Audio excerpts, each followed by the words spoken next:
but nowadays we would probably think of it as more as downloadable content. Brothers in Arms series is just like being the eldest child. Your parents are super proud of you until their next successful kid rears the corner. And we're looking at you, Borderlands, for the death of the Brothers in Arms series.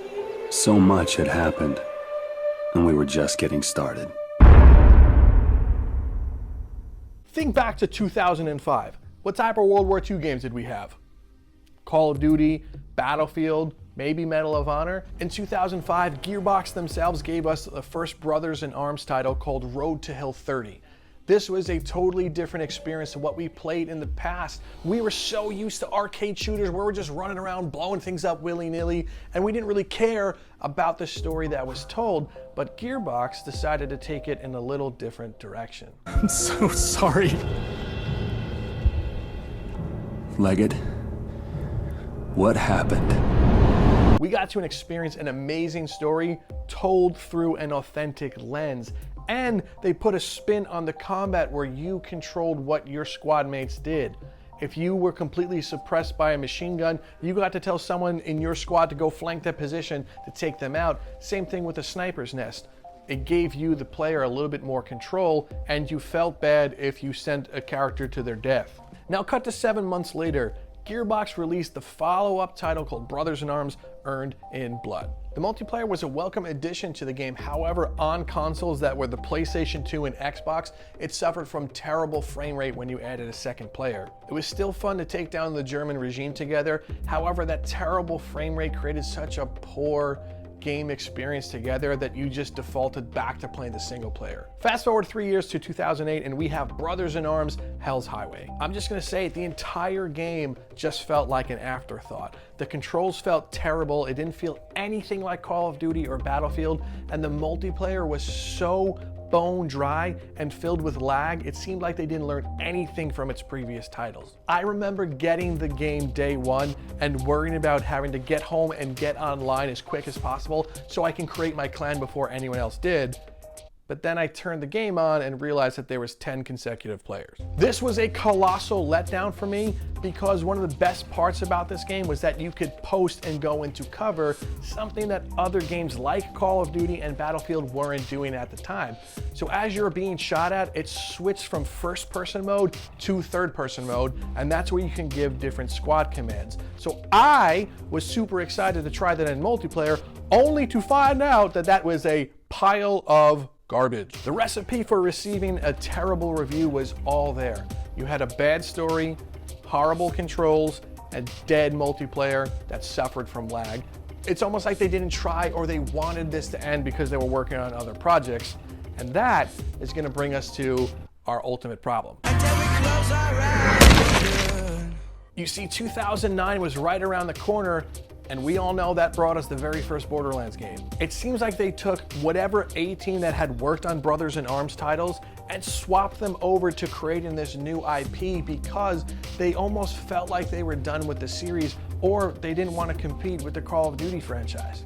And yes, a lot of times IPs suffer from fatigue, but to bring it out back and shoot it is just a disgrace to it and insulting to the fans. After 2009, Brothers in Arms was dragged away like a wounded soldier and brought onto the mobile platforms like Android and iPhone to die a slow and painful death. Think of any mobile game.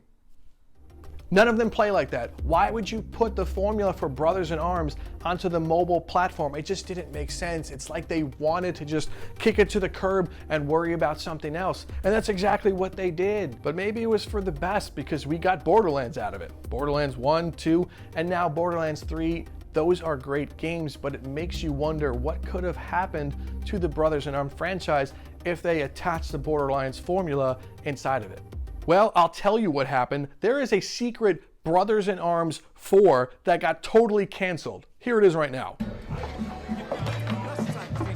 Drink up, boys. You see, this is Brothers in Arms Furious 4. And I know what you're thinking. I've either seen this before, or this doesn't look or sound like any of the games that you were talking about. And you're right. That's what everyone complained about. It didn't make sense. This game itself probably could have been cool, but they canceled it and use all that stuff to work on a terrible game known as Battleborn. We have no idea if Brothers in Arms Furious 4 was going to be good or not.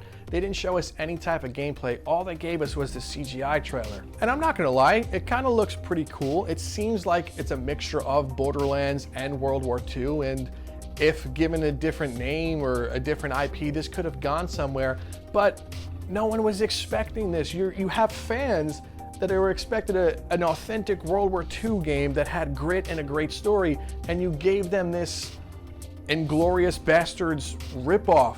Alan, it says to Matthew on the side. So, there's probably loads of Matthews in England. After this debuted, there was some buzz about it, but it did not receive any type of positivity.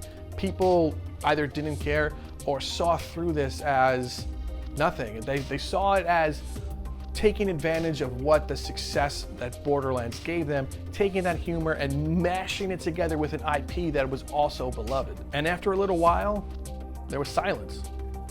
There was nothing to come of this. All we had was this trailer from E3 2011. Scheiße. Eventually, in 2016, a game called Battleborn was brought to life. They took the ideas that were supposedly going to be in the Brothers in Arms Furious 4 game and put it into this.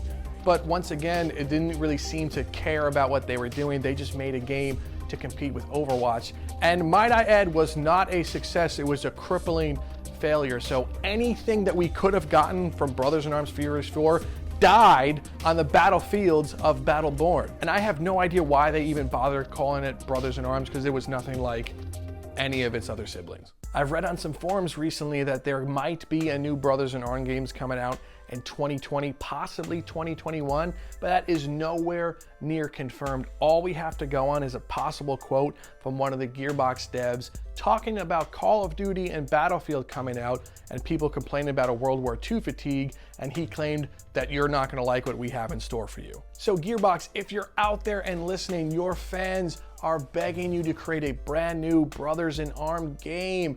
We want authentic World War II. There's been other companies coming out with these World War II games that don't feel like World War II. Only you can do it. We have our trust and faith in you, so please do not let us down. So that's it. We have no idea if there's ever going to be another Brothers in Arms game. However, I can leave you with this. Judging by Borderlands 3 coming out, which is directly fan service, it doesn't even seem like they're trying to get new players, which honestly is a good thing. There may be hope for us that there's another Brothers in Arms game on the horizon. I challenge you to reach out to Gearbox. I don't know, maybe share this video out. It might get to someone. Nobody knows. But I want to thank you for listening to me and watching me. It means a lot. If you want to leave a comment, please leave a comment. I'll sift through them. Share this video out, subscribe, do all that notification stuff. But other than that, I will see you guys in the next one.